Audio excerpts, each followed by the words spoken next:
boleh nggak kita berwudu menggunakan air hujan? Atau bolehkah kita berwudu menggunakan air laut?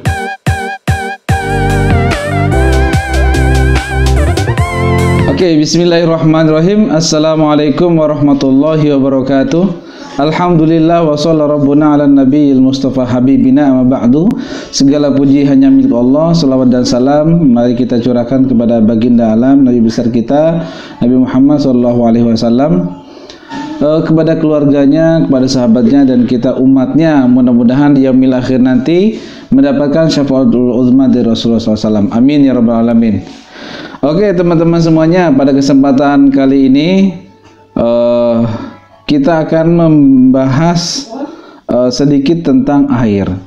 Nah, air ini ya, kita hidup nggak terlepas dari air, bahkan kita wudhu harus pakai air gitu ya, dan lain sebagainya. Nah, ada pertanyaan begini, boleh nggak kita berwudhu menggunakan air hujan? Atau bolehkah kita berwudhu menggunakan air laut? Nah, itu banyak sekali pertanyaan-pertanyaan yang muncul, yang sering kita jumpai. Nah, jawabannya kita akan cari di salah satu kitab fikih, yaitu kitab Takrib, Matan Ghoyah wa Takrib, karangan Syekh Abu Syuja al-Asfihani. Kita akan jelaskan sedikit tentang 7 air. Ada 7 macam air yang boleh digunakan untuk bersuci. Bismillahirrahmanirrahim. Al-miyahul lati yajuzu at-tathiru biha sab'u miyahin. Ma'us sama'i wa ma'ul bahri wa ma'ul nahri wa ma'ul bi'ri wa ma'ul aini wa ma'ul thalji wa ma'ul barad. Jadi dalam kitab ini ada 7 macam air yang boleh digunakan untuk bersuci. Jadi ternyata kalau misalnya kita nggak ada jenis air yang satu, kita bisa beralih ke jenis air yang lainnya. Nah, air yang pertama yang boleh digunakan untuk bersuci yaitu air hujan. Nah, ternyata air hujan itu boleh kita gunakan untuk bersuci. Misalnya keadaan lagi hujan, kemudian di kamar mandi kita nggak punya air. Nah, kita wudhu menggunakan air hujan itu nggak apa-apa. Atau misalnya saya dulu orang gunung gitu ya, kemudian di gunung itu nggak ada air kecuali persediaan buat minum gitu ya. Nah, hujan datang, kita boleh menggunakan air hujan untuk berwudhu, nggak apa-apa, biar stok minum kita nggak habis gitu ya. Nah, itu kita boleh menggunakan air hujan. Nah, yang kedua ada yang disebut dengan air laut atau ma'ul bahri. Nah, air laut.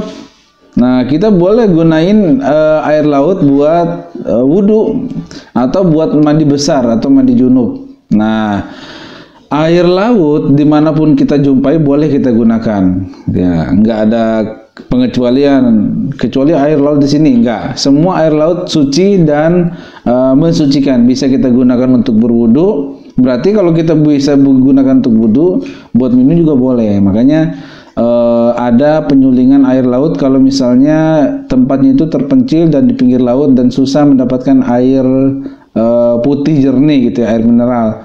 Jadi airnya disuling, itu digunakan untuk masak dan lain sebagainya. Nah, air laut boleh dimanfaatkan untuk berwudu gitu ya. Jadi teman-teman yang suka jalan-jalan terus nggak ketemu sama air, adanya air laut misalnya di Ancol gitu ya, nggak bawa air dan adanya air laut, pas zuhur datang, Allahu Akbar, Allahu Akbar. Nah, kita pakai air laut itu buat wudu, boleh. Tapi kan rasanya asin ya, nggak ada masalah. Jangan dipakai buat kumur-kumur ya, asal jangan dipakai buat kumur-kumur, nggak ada masalah. Air laut kita gunakan buat wudu. Nah, itu yang kedua. Yang ketiga ada ma'un nahri, air sungai. Nah, air sungai boleh kita gunakan buat wudu. Nah, tapi kan di sungai banyak yang buang, maaf ya, buang air besar, buang air kecil, ada yang pipis, ada yang gitu ya, ada yang beol. Terus misalnya kalau tiba-tiba warna kuning ngambang lewat depan kita yang lagi wudu, gimana? Wudunya sah apa enggak?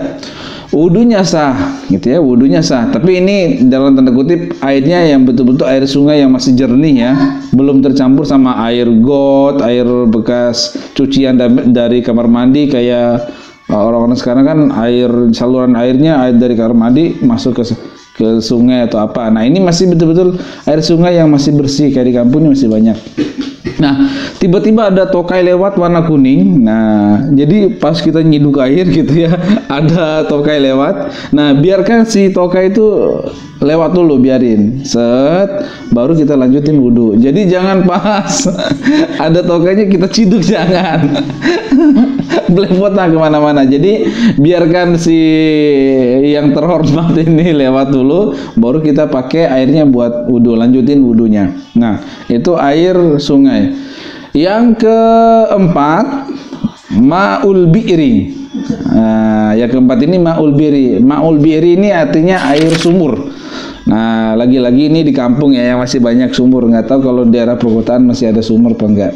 Nah, yang jelas di kampung saya sendiri itu pun masih ada sumur. Jadi kita harus nimba, kemudian kita ambil airnya buat wudhu, buat masak, buat apa lagi, menghilangkan hadas besar gitu ya.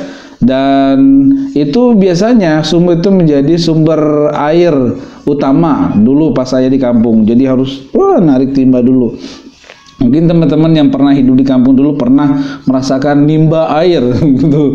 Kita harus ngisi bak yang ada di kamar mandi kita itu, nimba, digotong, masukin bak, balik lagi, nimba lagi. Nah, segitu kerjaannya setiap hari itu. Kalau nggak begitu nanti dikejar-kejar sama orang tua. Wah, kamu malas. Saya pernah dulu begitu soalnya. Nah, selanjutnya ada ma'ul aini. Nah, ini yang kelima, ma'ul aini. Ma'ul aini itu apa? Air sumber atau sumber mata air. Biasanya ini ada di pegunungan. Ini air sumber ini kalau misalnya kita lagi di gunung, kemudian ada air jernih banget gitu ya. Kemudian saking apa namanya banyaknya air yang keluar sampai tumpah-tumpah, sampai ngalir ke bawah. Nah, kalau ada air yang begitu, kita boleh gunakan untuk apa namanya bersuci, untuk wudhu. Nah, itu air bersih, air suci, air pegunungan itu ya. Nah, itu biasanya banyak di daerah pegunungan. Saya pernah apa namanya main ke rumah teman di daerah Sukabumi. Itu luar biasa sekali itu airnya. Cuma nancepin pipa doang ke gunung, itu keluar air sampai luber.